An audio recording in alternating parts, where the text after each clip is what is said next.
Hello और welcome. Ready हो जाइए अपने आसपास की चीजों में छिपी हुई अमेजिंग फिजिक्स को एक्सप्लोर करने के लिए।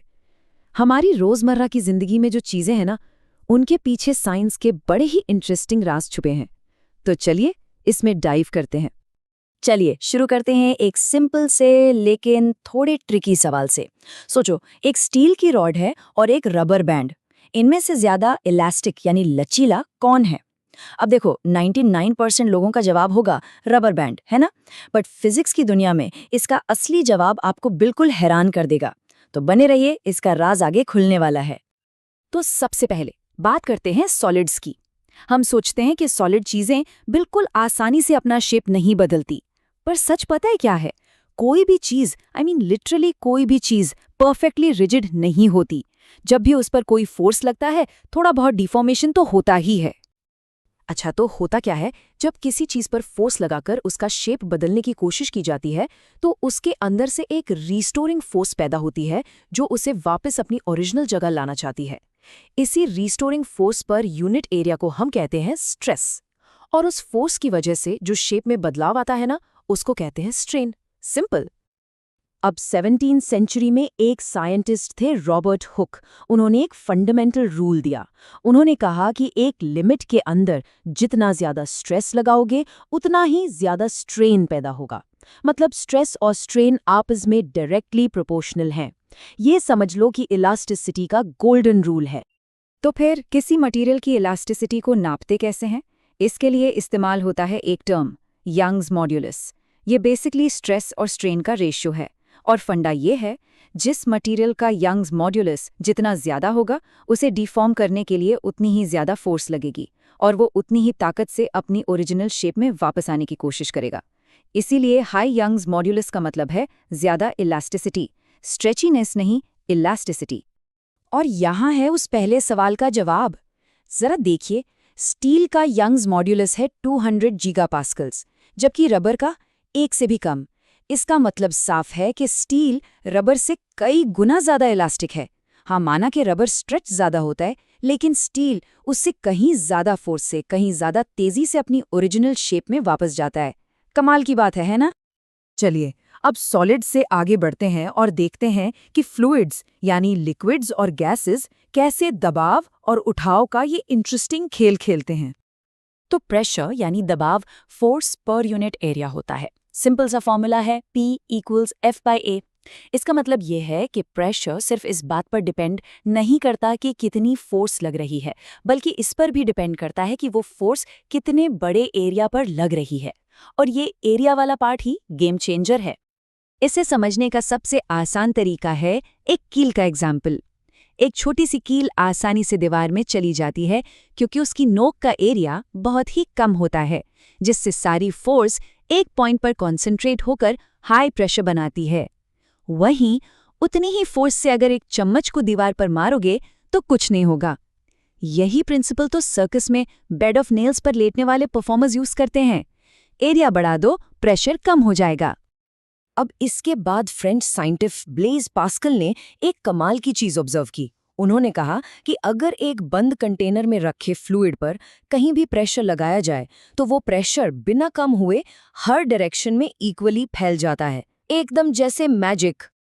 और पास्कल्स लॉ का ये जादू हमें हाइड्रोलिक लिफ्ट्स में दिखता है। कार सर्विस सेंटर्स में देखा होगा, एक ही आदमी आराम से पूरी कार को ऊपर उठा देता है। ये कैसे होता है? सिंपल, एक छोटे पिस्टन पर थोड़ी सी फोर्स लगाकर फ्लूइड के जरिए उस प्रेशर को एक बड़े पिस्टन तक भेजा जाता है, जिससे वहां एक बहुत बड़ी फोर्स पैदा हो जाती है। इसका मतलब हाइड्रोलिक सिस्टम्स पास्कल्स लॉ का इस्तेमाल करके फोर्स को लिटरली मल्टीप्लाई करने की पावर देते हैं। यानी एफर्ट छोटा सा और रिजल्ट एकदम बड़ा। एक और मजेदार एग्जाम्पल देखते हैं। कभी सोचा है लोहार बैलगाड़ी की लकड़ी के पहियों पर लोहे का रिंग कैसे चढ़ाते हैं? वो पहले रिंग को आग में गर्म करते हैं, जिससे वो थर्मल एक्सपेंशन की वजह से फैल जाता है। फिर उसे आराम से पहिए पर फिट करके ठंडा कर देते हैं। ठंडा होने पर रिंग सिकुड़ता है और लकड़ी पर एक जबरदस्त मजबूत पकड़ बना लेता है। ये थर्मल स्ट्रेस का एक परफेक्ट रियल लाइफ एग्जाम्पल है। तो सॉलिड्स और रुके हुए फ्लूइड्स के बाद अब बात करते हैं उन फ्लूइड्स की जो मोशन में है, यानी जब पानी रफ्तार पकड़ता है। फिजिक्स का एक बहुत ही सिंपल सा नियम है जिसे कहते हैं इक्वेशन ऑफ कंटिन्यूटी। ये कहता है कि एक पाइप के एरिया और पानी की स्पीड का मल्टीप्लिकेशन हमेशा कांस्टेंट रहता है। A times V is constant.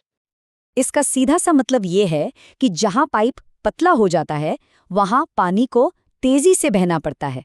बिल्कुल वैसे ही जैसे गार्डन में पानी देते वक्त अगर पाइप के मुंह को थोड़ा सा दबा लिया जाए तो पानी कितनी तेजी से एकदम स्प्रे बनकर निकलता है।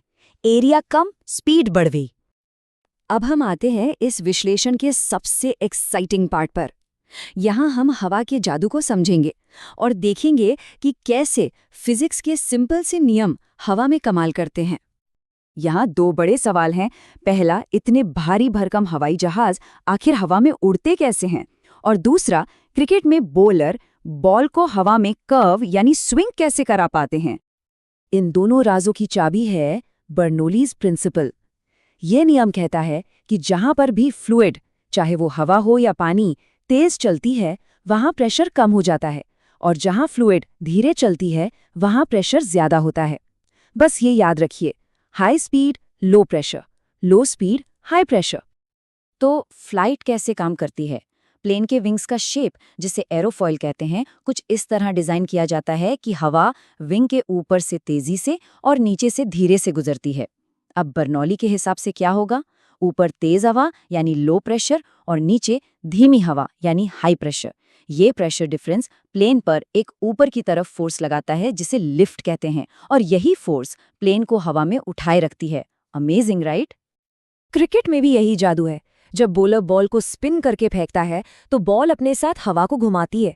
इससे बॉल की एक तरफ हवा की स्पीड बढ़ जाती है और दूसरी तरफ कम हो जाती है। तो फिर से एक प्रेशर डिफरेंस बन जाता है और बॉल हाई प्रेशर वाली साइड से लो प्रेशर वाली साइड की तरफ कर्व हो जाती है। इसी को कहते हैं स्विंग बॉलिंग या साइंटिफिकली द मैग्नस इफेक्ट। चलिए आखिर में फ्लूइड्स की दो और छिपी हुई ताकतों पर एक नजर डालते हैं। ये वो चीजें हैं जो अक्सर हम नोटिस नहीं करते पर होती बहुत इंपॉर्टेंट हैं। एक है विस्कोसिटी यानी गाढ़ापन। ये बेसिकली फ्लूइड का इंटरनल फ्रिक्शन है जो उसके बहने का विरोध करता है। बिल्कुल सिंपल, इसीलिए शहद पानी से धीरे बहता है क्योंकि वो ज्यादा विस्कस है।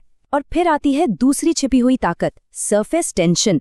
ये लिक्विड की सरफेस की प्रॉपर्टी है जिसके कारण वो कम से कम एरिया लेने की कोशिश करती है। इसीलिए बारिश की बूंदें गोल यानी स्फेरिकल होती हैं क्योंकि एक दिए गए वॉल्यूम के लिए स्फीयर का सरफेस एरिया सबसे कम होता है।